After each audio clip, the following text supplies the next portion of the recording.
Yo yo yo, bienvenue dans un nouveau format de vidéo et on va faire des critiques de films qui sortent et tout.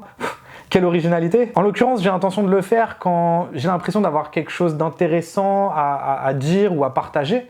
Et voilà, là en l'occurrence, comme vous avez dû le voir dans le titre, on va parler du Joker. Et je vois que tout le monde est absolument unanime sur le film. Tout le monde trouve qu'il est génial, qu'il est très bien. Il y en a qui trouvent même que c'est un chef-d'œuvre et tout. J'ai pas trouvé tant que ça. Et je vais vous expliquer pourquoi, mais attention, j'ai pas du tout l'intention de faire parce que tout le monde a aimé, de faire c'est nul alors que tout le monde a aimé. Pas du tout. Hein. D'ailleurs, j'ai apprécié le film en soi, mais juste de peut-être amener un autre débat et amener une autre vision et de confronter les idées en fait, tout simplement, et de manière très bienveillante. Et d'ailleurs, au passage, le Joker est un personnage que j'adore absolument. Je suis très fan de ce personnage, sans doute mon personnage préféré, gentil, méchant, tout super-héros confondu. Hein, je suis complètement fan. Mais sur ce, commençons. Donc le réalisateur, c'est Todd Phillips. Et déjà, c'est intéressant de s'arrêter là-dessus parce que c'est le réalisateur de Very Bad Trip 1, 2, 3, de Date Limit, avant le Joker, il a fait War Dogs, qui était cool, je trouvais. Et ce que je veux dire en fait par là, c'est que le mec ne vient pas du tout de l'univers du Joker. Enfin, Joker est un film grave, est un film d'auteur, et il vient plutôt de la comédie. Et d'ailleurs, je trouve que ça se voit parfois un peu qu'il a des espèces de faiblesses de réal où quand il y a des moments où il doit être un peu plus calme, un peu plus lent, il n'y arrive pas. Mais je vais vous expliquer tout ça. Pour dire la vérité, je suis sorti du film dès le début. C'est-à-dire que, donc pour remettre dans son contexte, il y a le Joker qui se maquille, etc. Après, il fait son truc de clown avec une pancarte. Allez dans ce magasin et tout. Et là, il y a des jeunes qui arrivent et qui l'insultent. Et ensuite, ils prennent sa pancarte, ils fuient. Donc lui, il les course. Il les retrouve dans une allée. Et là, tu as l'un d'eux, il sort de derrière les fagots, il lui met un coup de pancarte dans la tête. Il tombe par terre et il le tabasse. Et après, d'ailleurs, le plan tatami qui recule sur le Joker, je trouve magnifique. Et là, il y a le titre du Joker qui apparaît. Et alors là, je suis sorti direct du film. Parce que je n'arrive plus à croire à ce genre de moment. En tant que spectateur, en fait, j'ai l'impression de voir une facilité de scénariste. Je trouve ça beaucoup trop facile de créer du drama. Genre, t'as des gens random comme ça, qui arrivent et qui insultent et qui te tabassent. Genre comme ça, de nulle part. Alors oui, vous allez pouvoir me dire, oui, mais c'est Gotham, c'est normal, ça craint. Peu importe. Enfin, je trouve ça juste quand même trop facile en fait. Et c'est ce qui arrive. En plus, ça, c'est des gamins de 15 ans et tout. Alors, enfin bref. Moi, en tout cas, personnellement, ça m'a sorti du film. Donc, j'ai eu du mal à re-rentrer dedans. Maintenant, je trouve que le film a des moments de grâce, hein, vraiment. Et par exemple, celle de cette affiche de film-là, et quand ce moment arrive dans le film, je trouve que ça déboîte. En gros, ah oui, il y aura des spoilers. Génial. Donc, heureusement que toi, tu l'as déjà vu, le film. Mais du coup, ayez vu le film avant quand même, c'est mieux avant de regarder des critiques. C'est parti pour la zone spoiler, au moins vous serez prévenus. C'est donc il arrive un moment où il tue les 3 mecs dans le métro, et ensuite quand il les a tués, il court, il arrive dans des chiottes et il s'enferme dans des chiottes, ok? Il est en PLS. D'ailleurs, j'ai du mal un peu à capter quand il est en PLS contre la porte, et ensuite il se met à danser. J'ai eu un peu de mal à voir la liaison entre les deux. Je trouve que ça va beaucoup trop vite. Au-delà de ça, bref, il se met à danser et il y a ce moment-là qui apparaît dans le film. Et ce plan, il est tellement, tellement stylé. Je trouve que c'est vraiment l'incarnation même du Joker. Je trouve ce plan génial. Et donc voilà, il y a des moments de grâce que je trouve trop cool. Mais il y a aussi des moments où j'ai l'impression que même Todd Phillips, il sait pas ce qu'il fait. Par exemple, la scène dans l'hôpital avec les enfants. Donc en gros, dans l'histoire, pour remettre, le personnage de Joaquin Phoenix, qui joue donc le clown et tout, donc il va dans l'endroit où il y a des enfants en fait pour les divertir en fait, tout simplement. Il fait le clown, donc il les divertit.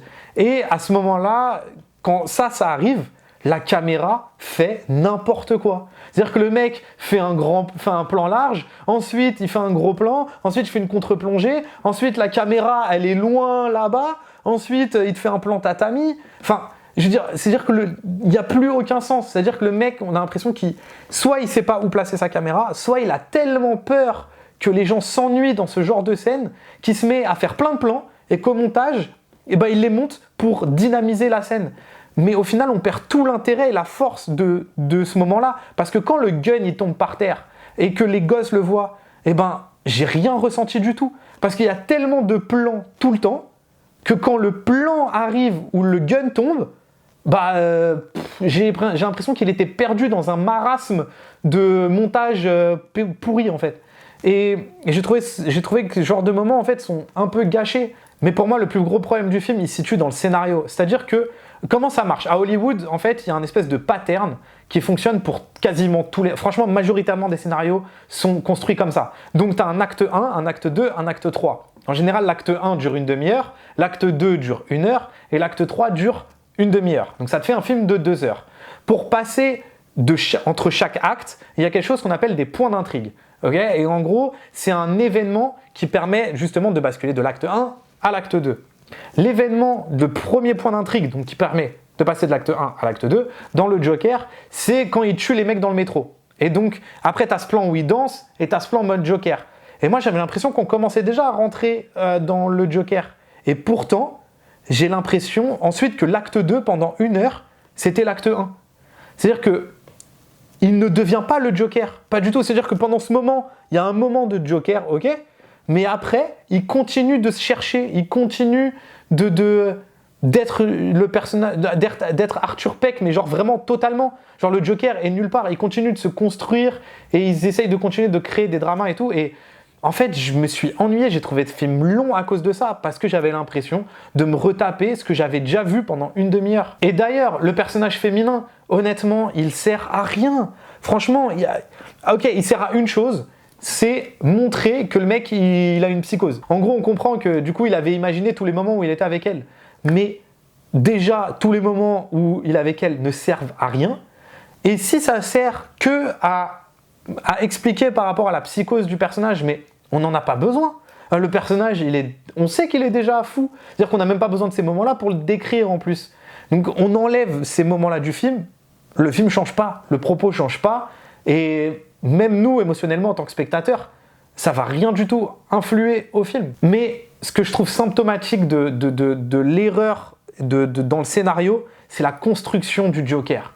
Et je trouve que c'est vraiment le truc le plus raté, malheureusement, du film. Normalement, là, comment ils ont voulu le créer, c'est un gars lambda qui flippe et qui devient le Joker.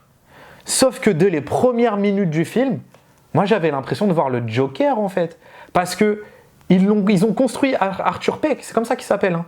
Dans le film, c'est Arthur Peck. Parce qu'ils ont voulu construire en mode le mec a toutes les facettes du Joker. Il fait des blagues, en tout cas il veut faire des blagues, même si je trouve cool le fait de mettre le Joker un peu dans notre contemporain, genre en mode le mec veut faire des blagues donc il veut faire du stand-up. C'est une bonne idée en soi.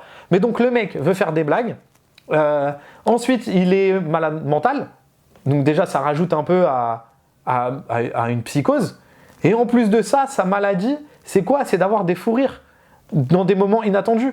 Donc en gros, le mec, avec ces 3 éléments-là, il est déjà le Joker.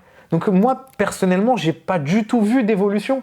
Et c'est pour ça que je me suis ennuyé pendant 1 heure et demie, c'est que j'ai l'impression qu'on me donnait à voir ce que j'avais déjà compris en fait dès le début du film. Et j'ai pas réussi à rentrer et à croire dans cette histoire et dans cette évolution. Et en plus, j'ai l'impression que tout ce qu'il y a autour, le contexte socio-politique, la mère, même Thomas Wayne, j'ai l'impression que tout ça, c'est juste des chapes de plomb supplémentaires, genre pour expliquer pourquoi il devient le Joker. Mais alors qu'il l'était déjà, je trouve. Et pourtant, Joaquin Phoenix sauve le film. C'est un truc de ouf. Franchement, il est incroyable en Joker. Vraiment, c'est hallucinant. Comme je vous ai dit, je suis un grand fan du Joker, mais s'il y a bien un truc que je kiffe par rapport à ce film, c'est qu'il a réussi à nous faire oublier Heath Ledger. C'est-à-dire que là, depuis Dark Knight, donc depuis fort longtemps, il y avait une espèce de chape de plomb qui couvrait tout, comme quoi c'était impossible de refaire le Joker après lui. Et lui, il a enfin réussi. En plus, on s'est tapé Jared Leto juste avant, en fait. Merci, j'aime bien Jared Leto, mais c'était raté, frérot. Là, il a réussi à nous faire oublier Heath Ledger. Et en plus de ça, au-delà de ça, il réussit à créer un nouveau Joker. C'est-à-dire que c'est ni le Joker de Jack Nicholson, ni le Joker d'Heath Ledger. C'est le Joker de Joaquin Phoenix. Tu sens que le mec a vraiment travaillé le personnage et qu'il vivait Joker, quoi, comme Heath Ledger a travaillé aussi son personnage. Et son rire est trop stylé d'ailleurs, mais quand dès le début du film le mec rigole comme le Joker aurait ri, moi j'y crois pas à l'évolution. J'aurais aimé que le mec ait peut-être une maladie qui rigole, mais il rigole comme ça, et qu'au fur et à mesure qui tombe dans la psychose du Joker, son rire change. Mais là, son rire ne change même pas, c'est le même pendant tout le film. Mais pourtant, je kiffe l'acte 3. C'est-à-dire que quand le point d'intrigue 2 arrive, donc le basculement entre l'acte 2 et l'acte 3, c'est quand il tue sa mère, quand il étouffe sa mère dans l'hôpital. Et je trouve que tout le moment, d'ailleurs c'est très drôle parce que quand je vous parle de ça, je vois Téna derrière qui réagit sur ce que je dis, et en mode ouais, ok, non. À partir de là, je trouve que le film, il déboîte. Et en fait, je pense que c'est ce que j'aurais aimé voir en tant que spectateur. Cet acte 3 qui dure une demi-heure, en fait, c'est le film que j'aurais aimé voir. Voilà. C'est ça qui a fait que j'ai pas apprécié le film, mais que je l'ai pas plus aimé que ça. Mais c'est pour ça aussi que je le déteste pas. C'est que cet acte 3, je le trouve trop stylé. Et là, j'avais l'impression de voir le Joker. Vraiment. Et c'était trop stylé. Et tout ce qui s'enchaîne, que ce soit quand il tue Randall, c'est ça hein, qui s'appelle, le gros clown là, qui lui met un... C'est Randall? Quand il tue Randall, et je trouve ça trop stylé. Et tu sais pas justement si le nain, il va le tuer ou pas. Et du coup, ça crée une vraie atmosphère ultra pesante. Et même toute la scène, quand il est avec Robert De Niro, parce que quand il est avec Robert De Niro, on le voit faire des répétitions. Genre en mode, il prend le gun et il se le met là. Et pourtant, on s'attend tous du coup à ce qu'il fasse ça. Et qu'est-ce qu'il fait? Il le dégaine, il tue Robert De Niro. Et après, la façon dont il agit, après il danse devant la cam et tout, j'avais l'impression de voir le Joker. Et après, quand il est dans la voiture et qu'il y a les émeutes et qu'il sort et qu'il prend le sang comme ça et il le met et que tu vois tout le monde avec du masque de Joker, j'avais littéralement l'impression d'être dans Gotham City avec le Joker. Pendant tout le film, pendant 1h30, j'avais juste l'impression de voir Joaquin Phoenix qui joue un mec qui devient serial killer dans New York. Et dans le 3e acte, je vois le Joker dans Gotham City. Et putain, ça faisait du bien au moins ça. Donc voilà, j'ai pas du tout détesté le film. J'ai juste trouvé je trouve pas que c'est un chef-d'œuvre et je trouve pas que ce soit un très bon film. Je trouve qu'il est cool. Et juste pour la performance de Joaquin Phoenix, je suis ultra content que ce film existe. Ce qu'il apporte en tant que Joker dans la mythologie du Joker et dans la mythologie de Batman et des super-héros en général, je trouve ça trop bien parce que ça prouve que rien n'est gravé dans la roche Sniper. Et n'hésitez pas dans la barre des commentaires à dire si vous avez apprécié le film ou pas. Et parce que je trouve ça intéressant de confronter les visions et les idées. Et je dis pas du tout... je fais ça vraiment avec bienveillance. Hein. Je dis pas du tout avoir la vérité absolue. Ouh là là. Pas du tout. Donc voilà, nous on se retrouve jeudi pour un nouvel épisode de Chronique. Banks.